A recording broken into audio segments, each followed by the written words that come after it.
अच्छा, एजाज साहब, अमेरिका का तो जो रोल रहा बहुत इस सारे मामले के अंदर हमेशा से एक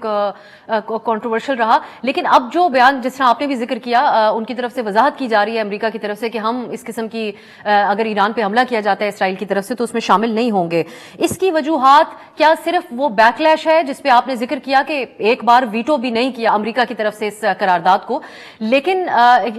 वेस्टर्न ममालिक में भी हमने देखा बहुत बड़े पैमाने के ऊपर एहतजाज हुए, इंसानी हकूक की बात की गई और इन ममालिक के अंदर डोमेस्टिकली भी बहुत ज्यादा सवाल उठाया गया इनकी पॉलिसी के हवाले से इसराइल के साथ। ये वजह बनी, या फिर अमेरिका में जो इंतखाबात होने जा रहे हैं उसमें उनका मुस्लिम वोट बैंक भी है और वहां पर रिपब्लिकन्स जो हैं वो भी किसी भी किस्म की जंग का हिस्सा बनने की बड़ी सख्त मुखालफत कर रहे हैं, डोनाल्ड ट्रंप बयान जारी कर रहे हैं। आप समझते हैं वो वजह बन रही है या वाकई ही कुछ सैनिटी प्रिवेल हुई है?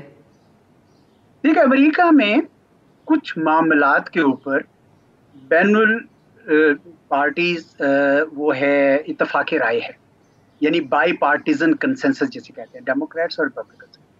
उनमें एक तो ये है कि इसराइल की हमायत करनी, दूसरा ये है कि ईरान की मुखालफत करनी है, और तीसरा जिस जो अभी उसमें शामिल हो गया है कि दूर बांध की जंगों में अमेरिका शरीक नहीं होगा। ना बाइडेन एडमिनिस्ट्रेशन, ना डोनाल्ड ट्रंप की एडमिनिस्ट्रेशन। अब वहां पे ये है कि हमने इराक में जाके देख लिया, हमने अफगानिस्तान में जाके देख लिया, और ईरान तो इनसे कहीं ज्यादा ताकतवर मुल्क है, उसमें अगर हम फंस गए तो हमारे लिए बड़ी मुश्किल होगा। इसीलिए आपने देखा कि बिल्कुल देरी नहीं की बाइडेन एडमिनिस्ट्रेशन ने ये सिग्नल देने के लिए कि हम बिल्कुल इन्वॉल्व नहीं होंगे। तो ये सिग्नल दुनिया को कम और इसराइल को ज्यादा था। तो इस वजह से मैं समझता हूँ कि बहुत सारी जो अमेरिका के अंदर जो इस वक्त रायनामा बन रही है वो तो थी गाजा के हवाले से, और उसका असर हुआ,